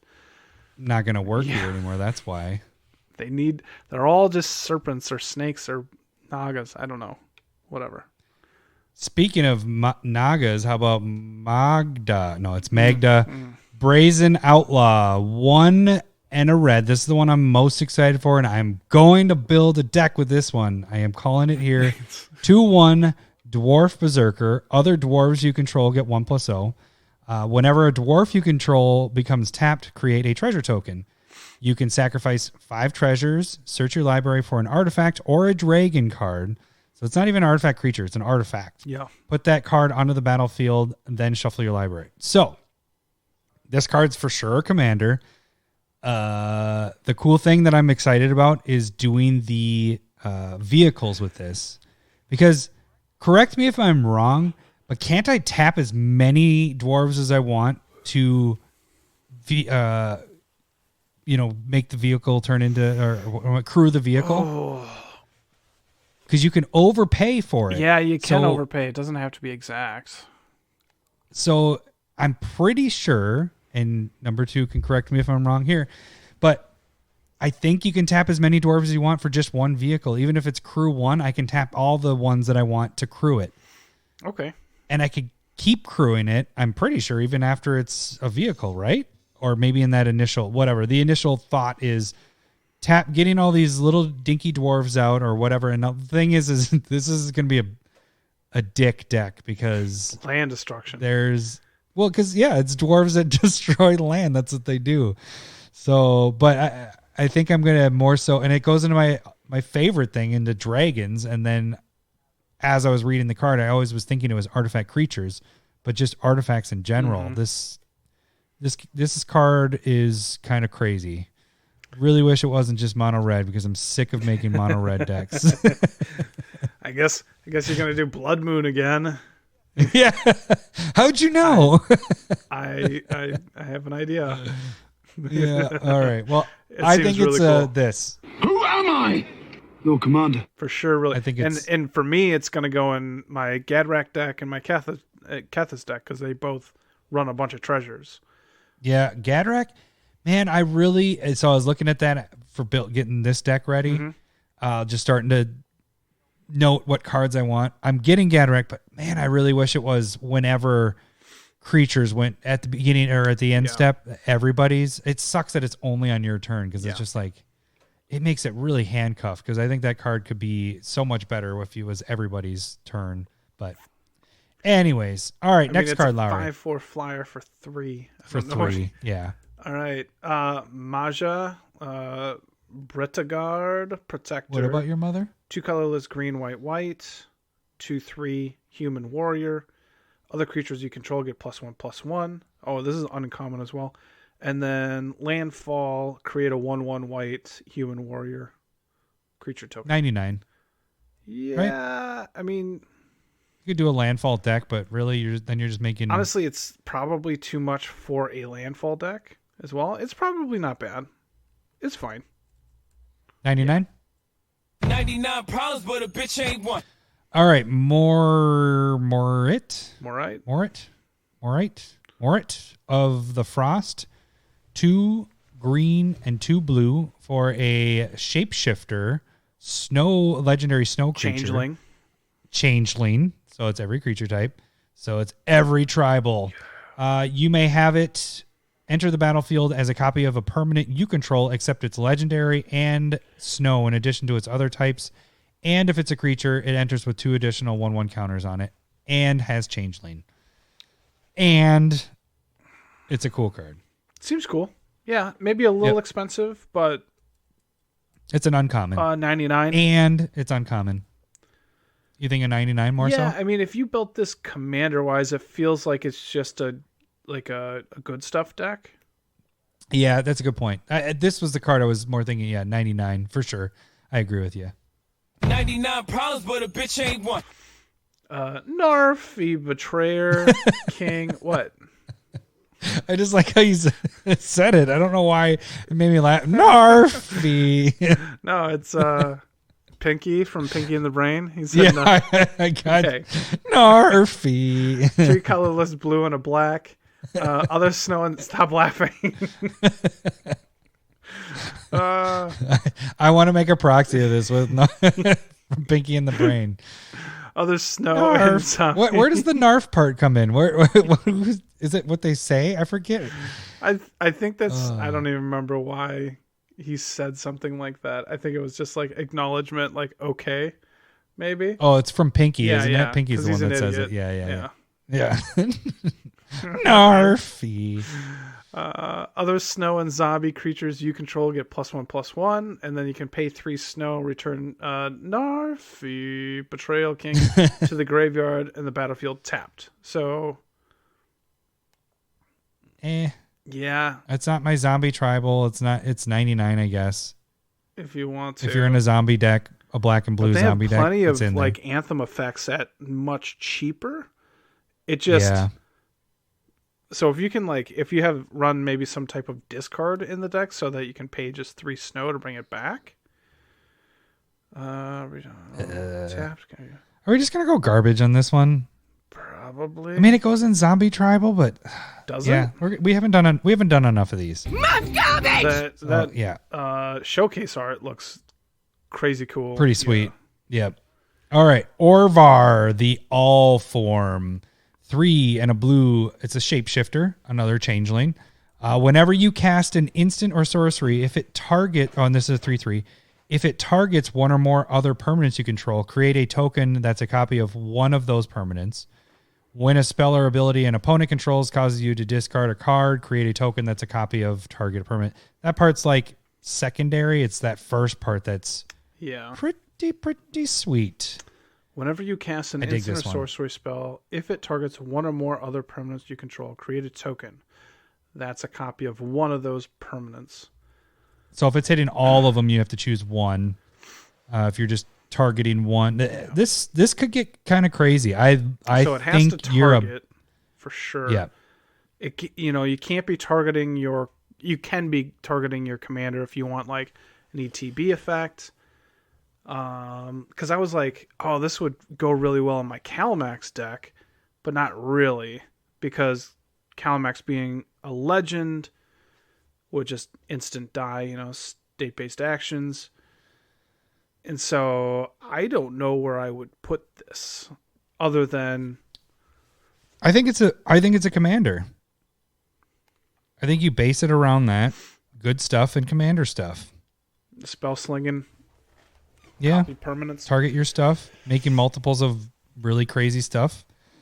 Target your consecrated sphinx, draw more cards, do things. I think this is pretty sweet. I mean, when you say Who am I? Your you say commander. it like that, yeah. I would love to copy Consecrated Sphinx. Sign me up. Yeah. That's a good one. You got me. I am sold. All right, next one, Lau. Redane, God of the Worthy. 2 colorless and a white. There's a flip one. Flying, Vigilance, Snowlands. Your opponent's control enter the battlefield tapped. Non-creature spells your opponent's cast with converted mana cost 4 or greater cost 2 more to cast. And then the back side of it is 3 colorless white. Hey, now you distracted me. It's an artifact. If a source an opponent controls would deal damage to you or a permanent you control, prevent 1 of that damage. Whenever you or another permanent you control becomes the target of a spell or ability, an opponent controls counter that spell or ability unless its controller pays 1.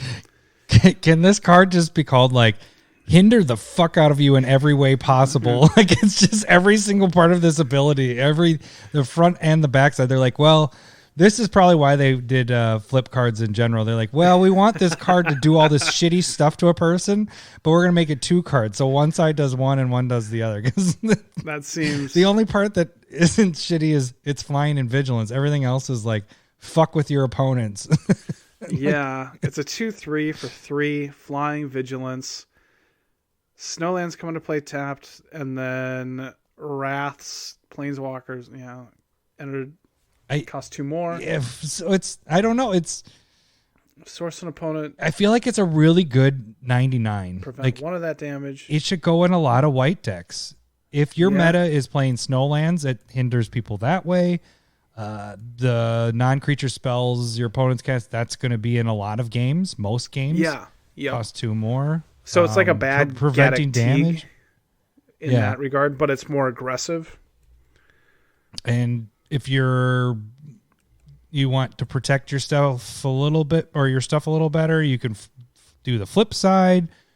I don't think you want this as your commander, but I definitely like it as a 99 in a lot of white decks. I agree with that. 99 problems, but a bitch ain't one. Oh man! All right, Sarolf. It's like Realm almost Eater? a wolf. Sarolf. Realm Eater. Yeah, like Lau said, 1 black and green for a wolf. Wish it had white because then it could go in my Tolsimir deck, but nope. Whenever an opponent controls is put into the graveyard from the battlefield, put a 1/1 counter on it. At the beginning of your upkeep, if it has 1 or more counters on it, you may remove all of them. If you do, exile each other non-land permanent with converted mana costs less than or equal to the number of counters removed this way. What? Kind of a board wipe. Yeah. For everything. 99. 99. Sure. Or is it garbage? I probably am not interested in it. I'm not either, but I could see black and green decks putting it in there as a removal. Maybe They have this form with a lot more control, so I don't know if I would want to do this, but I guess it's a choice to remove it, right? Yeah, but you have to remove At the beginning, all the counters. yeah. If you can't just remove 1. You may remove, so it could just get really big. That's good enough in itself, right? Like every time a permanent goes to the graveyard, it just the thing that sucks is it doesn't fit in your wolf decks necessarily. Oh, I wish Tolsimir would have added a black Sure. But I'm fine with it going to garbage but I think I got to work at it. I wouldn't want to put it in the 99. Like, you could probably build around this, like give it regenerate or indestructible, wrath the board, make it huge, attack. Yeah, but it's exile. What? So you'd remove it as well. Exile each other non-land permanent with convert. So not it. So it would stay on the field, okay. But everything else would be exiled. Oh, well, I'm just saying, don't even remove the 1/1 counters. It's just right. Just wrath, keep getting them bigger. Huge, hit. Yeah. Garbage. All right. Is this one me? I think it's you. Sigrid, Yeah, so. God favored, colorless, white, flash, 2/2, human warrior. It has first strike, protection from god creatures. When Sigrid enters the battlefield, exile up to one target attacking or blocking creature until Sigrid leaves the battlefield. 99. Yeah. The god protection from 99 problems, but a bitch ain't one. protection from god creatures is, I guess it fits in this, but Commander we're not going to see that a crap ton. But the exiling and attacking or blocking is interesting. But it's just like free? a 2/2. Yeah. So, and then it comes back.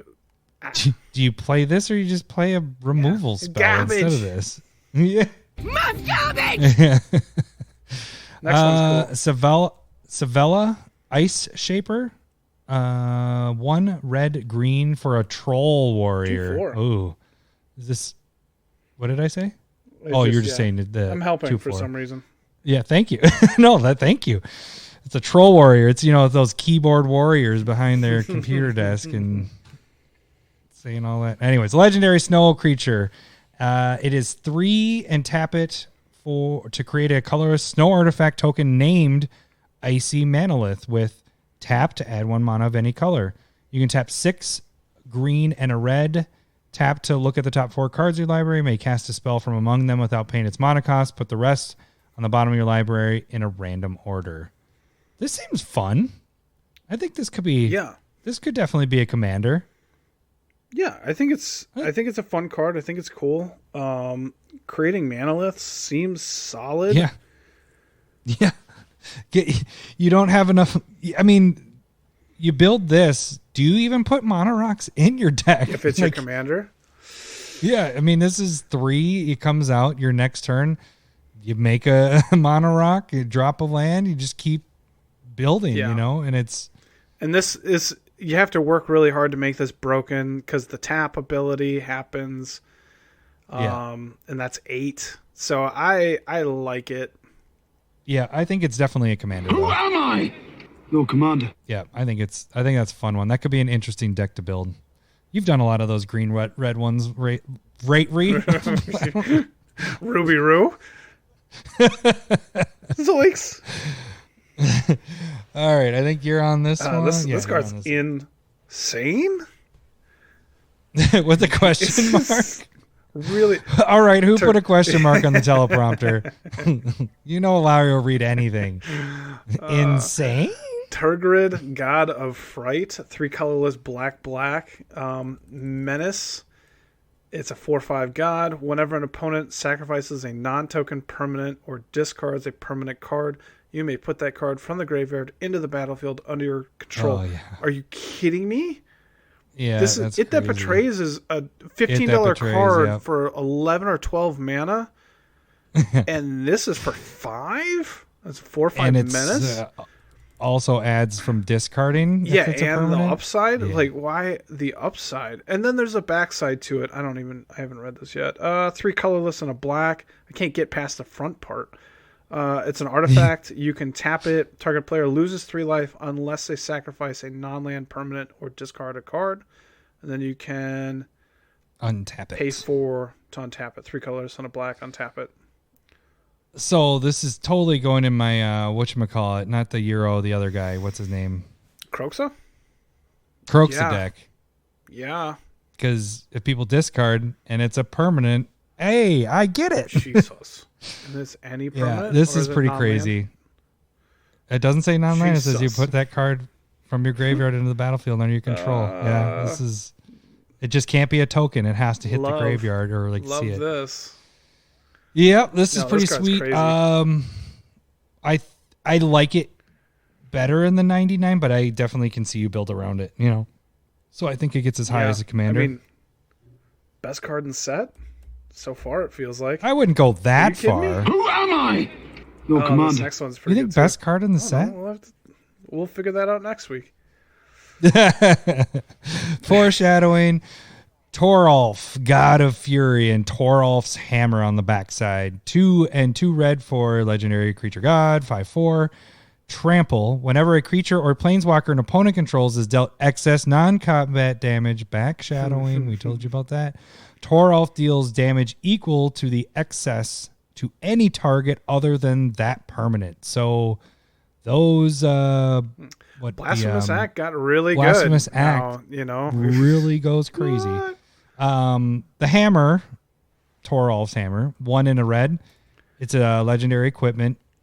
Equipped creature has tap 1 and 1 red, tap it, unattach it. It deals 3 damage to any target. Then return it to owner's hand, the Toralf's Hammer to hit the hand. God, I'm reading it all fucking weird. Thank God I'm not paying attention.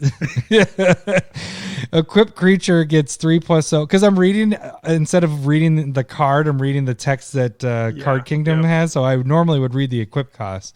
But equipped creature gets 3+0 as long as it's legendary. And then to equip it, it's 1 and 1 red. I don't think I'd ever play the hammer part. I think I'd always have the front part going out. And I think this would be a really fun commander. Oh, wow, it's red, just single red. It might go in my dwarf Maybe we should deck. just build this other mono red commander. I don't know why you like red so much. Green's my favorite, but for some reason I've been attracted to these red cards because I think they're trying to make red better, and we're getting a lot of good red stuff lately. For me, this is in the 99, but yeah, I can totally see Commander as well. So I would put this in my Naeth deck, as AJ kind of pointed out. I think this goes in Torbrand because Torbrand adds the 2 on.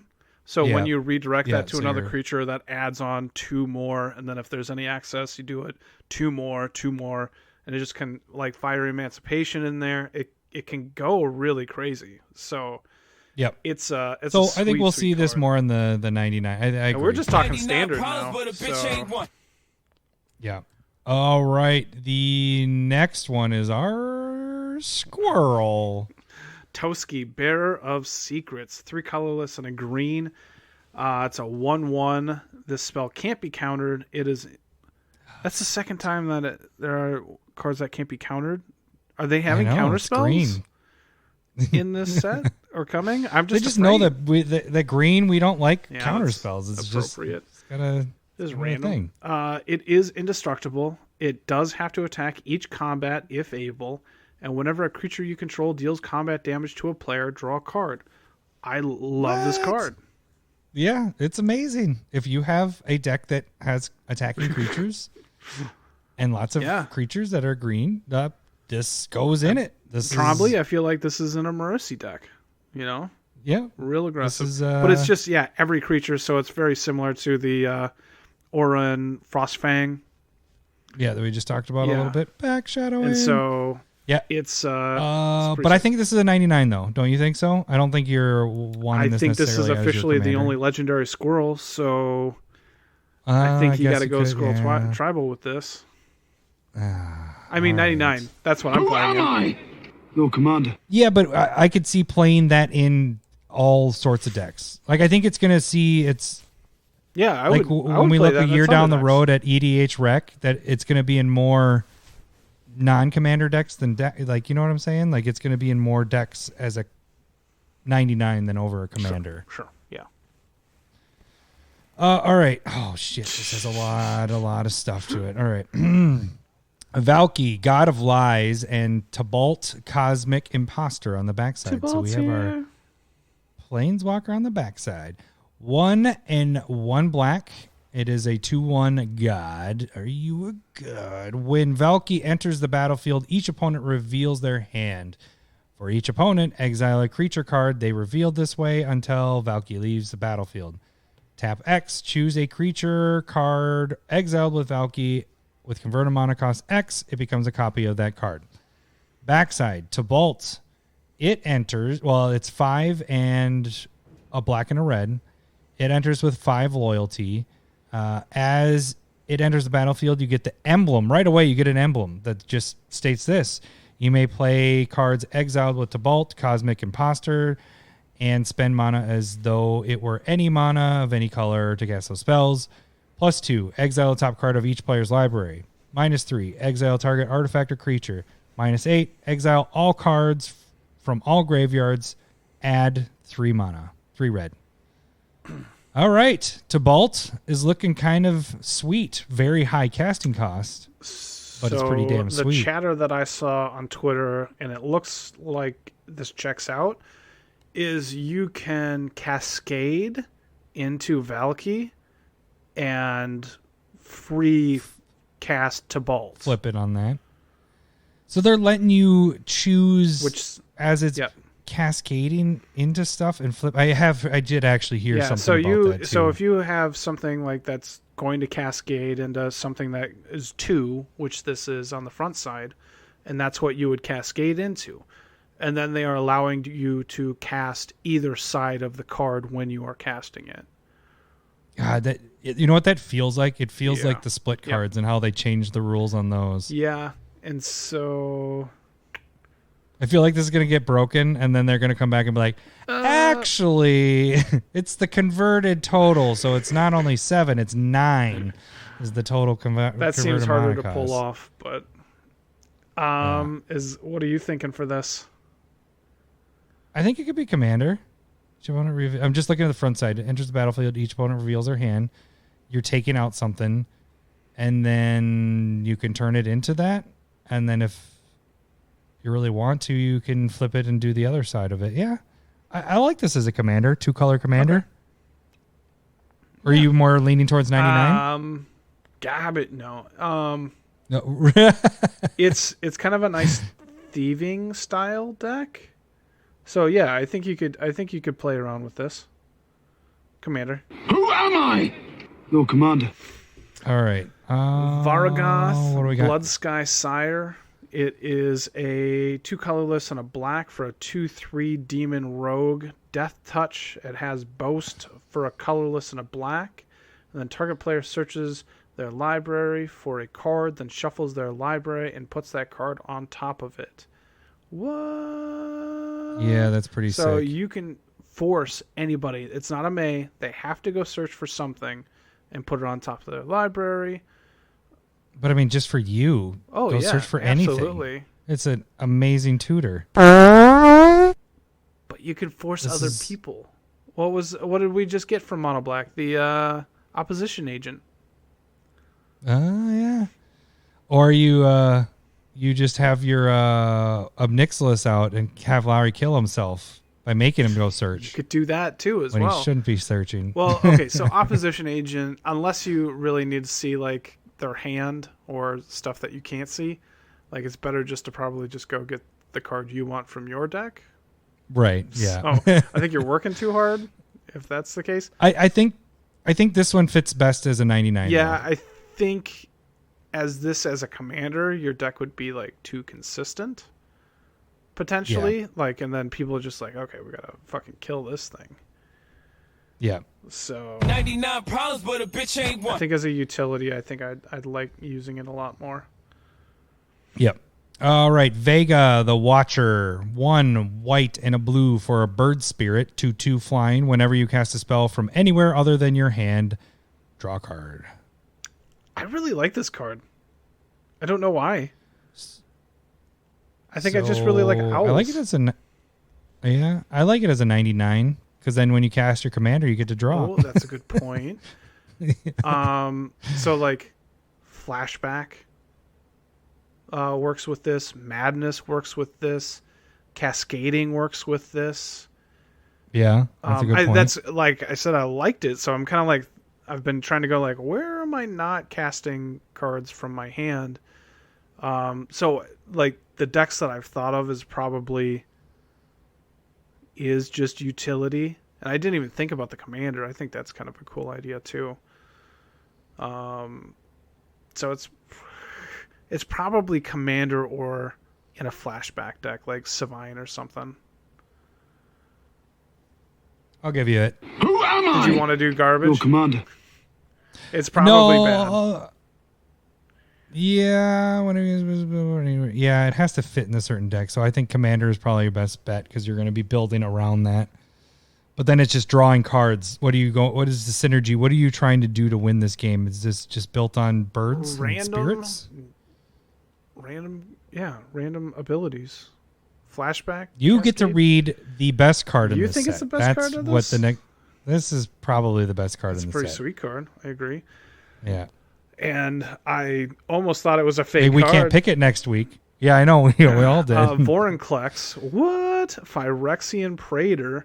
He's a monstrous raider. It's 4 colorless green. Wait, what did you... I was all over the place. You said Vorinclex, Phyrexian Praetor. You read the old one. No, what's the creature type? That's Voice of Hunger. Type. Okay. Oh God. I was like, I'm looking at it and I'm like, no, it's totally monstrous raider. What is? You're bad at reading, Lowery. Yeah. I'm just gonna jump randomly throughout the paragraph and just start reading things. That's his nickname, where it's in the quotations parentheses. Gotcha. His name is Vorinclex. Hey guys, Phyrexian Praetor. Vorinclex, legendary creature, 6/6 Praetor, haste. If you would put one or more counters on a permanent or player, put twice that many of each of those kinds of counters on that permanent or player instead. Second paragraph. If an opponent would put one or more counters on a permanent or player, they put half that many on each of those kinds of counters on that permanent or player instead, rounded down. So this is a doubling season and a halving season. Minusing season. Minusing or halving season. I like it. Think of this with that Death Touch poison counter guy. Why? Because the Death Touch does 4 poison counters instead of just 2. Yeah, okay. Because it also puts twice that many on a permanent or player, so they get 4. This card's too bad he doesn't have Death Touch. This card is crazy good. It's because okay, so is it the same so you're application for activating? Yeah, probably Planeswalkers. So you don't double when you activate, but when they come into play, they double. But they get it. Yep. So yeah, this so is mono sweet. Green, that might be a spec target. Is look for bonkers mono green Planeswalkers to go into this deck. Yeah. So I guess I would. The fact that it's legendary, man. You're going to see this more as a 99, but I can definitely see it as a commander. I mean, tokens are so relevant, or counters are. Mm-hmm. So, commander? Yeah. Who am I? Your commander.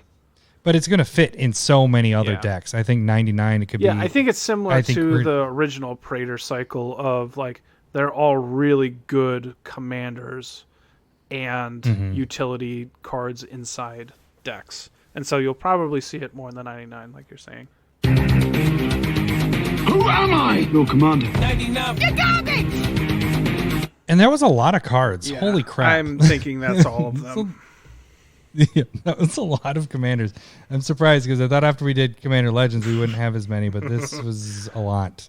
All right, let's jump right into our final segment. One Spec to rule them all. All right, we are running really long, so let's get this started.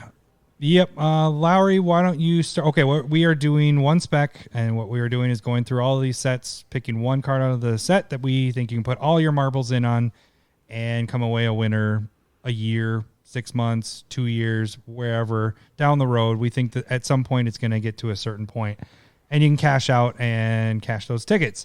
So, Lowery, we are doing Guilds of Ravnica. What was your one spec out of this set that you wanted to put all your marbles in? Well, I'm going to stick with my guns from 2 years ago. I'm gonna say Doom Whisperer. You can pick up non-foils for like $3 or $4. Foils, for the pack promo and pack, they're sitting around $10. I don't know. I love the card. No, I do too. And this is probably one of those where I should just give up. This is one of our worst specs we've ever had. I think this. Do you think this is probably our worst spec? I mean, besides me doing when you bought when we bought in, yeah, right, yeah. So I think it's a amazing card. I still don't get why it went down. Well, I guess I get it. People don't use it as much as we thought people would. But we bought in. I was looking back at my spreadsheet. I bought in at $30 for non-foil or for foils, and $11 for non-foils. Fast forward to now, 3 years later, the foils, like Lowery said, you can get between 7 and 10. Because I just picked up 2. I was like, this is weird. I'm buying foils again when I bought them for 30, and now I'm buying for 7. Is a great like, deal. Just, I feel like I'm winning. I'm already still money. holding those. But the thing is this is in what is it? 6,500 EDH rec decks. The price is. What else would we talk about? When we talked about it at the time, there was only one foil printing. They now have 2, but they don't have a pre-release. It only has the pack foils and now the little Planeswalker promo foils. Yeah, I really like this card, and it has been creeping up. I will say that. You could have got these foils for $4. Well, back I in was June. playing my Obeka deck, and it's in there. And I dropped it in the only game it's played, and everybody went, whoop. And then they went after it, and me. So, I died. So, but it's a good card. It's nice. Yeah. The other interesting part to it is it's played in a crap ton of historic decks. Surprisingly, not as much as I would think for Commander, but it's like it's in the Euro deck or whatever. So I don't know. It's gone up crazy in the last 6 months. It's doubled, if not tripled, in price for the foils. Okay, yeah. And what are you thinking? The foils or the? Yeah, I mean, foils? probably I'd prefer the lower buy-in of like $3 to $4 because I can see that getting to like 6 to 8.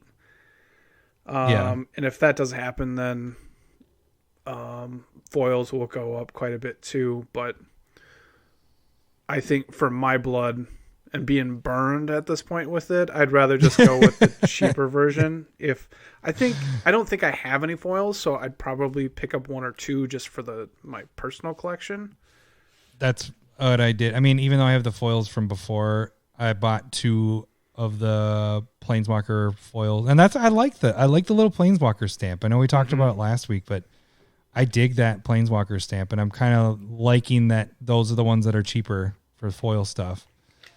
Yeah, where do you think this gets up to then? Foil or non-foil? You said non-foil probably $6-8. Yeah, I can see $6-8 for non-foil. Foils. Please say over 30. I don't think so on that one, bud. But I can see 20. Son of a bitch. I can see 20 if it takes off a bit more. Like 6,000's like on the low end of potential to be in decks, but like I think it's really good. If it gets to 20, I'm just gonna take a hit. I'm gonna take the hit and just go, fuck it, I'm selling those. But yeah, I can see that. I'm good at finance. I only lose $10 a card on this. But I don't see this card being printed, if ever. I mean, it probably will, but it's Surveil. When are we going to see Surveil again? And much that, like, I don't know. If anything, maybe a Commander set, but why Surveil? Surveil is interesting. It works well to put stuff into your graveyard. It works in those kind of decks. So I don't know. I think it just needs somebody to break it or have a sweet deck or Command Zone play it, and then it'll go up. That's what we need to do is call up our friends at Command Zone and then have them play it so that you can unload them for $30 a piece in the foil. You're right. Thanks, guys. Thank you. What do you think? All right. So mine is one that we talked about recently when we did the rotating cards. I think we talked about Beast or Doom Whisperer as well. I'm talking about Beast Whisperer. So a bunch of whispers. We are whispering. Whisper. So Beast Whisperer, and I'm more focused on the media promo foils. Those have like the 5 magic symbols, the swamp, whatever, all that stuff. I love the way that those look, and I will be honest, and I bought quite a few of these, 20 of them back when we did the rotating stuff. But now I think the inventory has been drying up a bit because I just looked on TCG, and there is only 37 listings for the media foils. You can also go for the Planeswalker foils. Those are at $2 as well.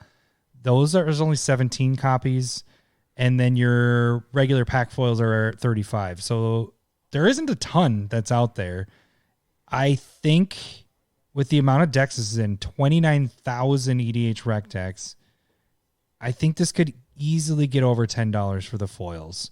It's for something that came out, 2-3 years ago? What is that, 2 years ago? For 29,000 decks, it's kind of crazy. And you can tell they like this card because they actually printed it already in Commander 2020. Yeah. But it caught the non-foil reprint. I think the only worry I have with both of our cards, in fact, is this was before they started doing full arts. And if they decide to print these again in something, I could see Beast Whisperer getting caught in a reprint with a full art. Maybe not necessarily Doom Whisperer, but I can definitely see Beast Whisperer getting that at some point. I don't know if that's soon because they just reprinted it in Commander 2020. That's a lot of printings in a 2-year span, and that's why I think that these will get to 10 before we catch that reprint. So yeah, I mean I think there is that chance of reprint. So going some type of special Beast Whisperer is much more important. Yeah. All right. Well, that is our almost, if not more than 2-hour episode. Thank you for sticking with us. All right. Well, that should do it for this week. We will catch you guys next week. Thanks for listening. See ya. Bye. Second.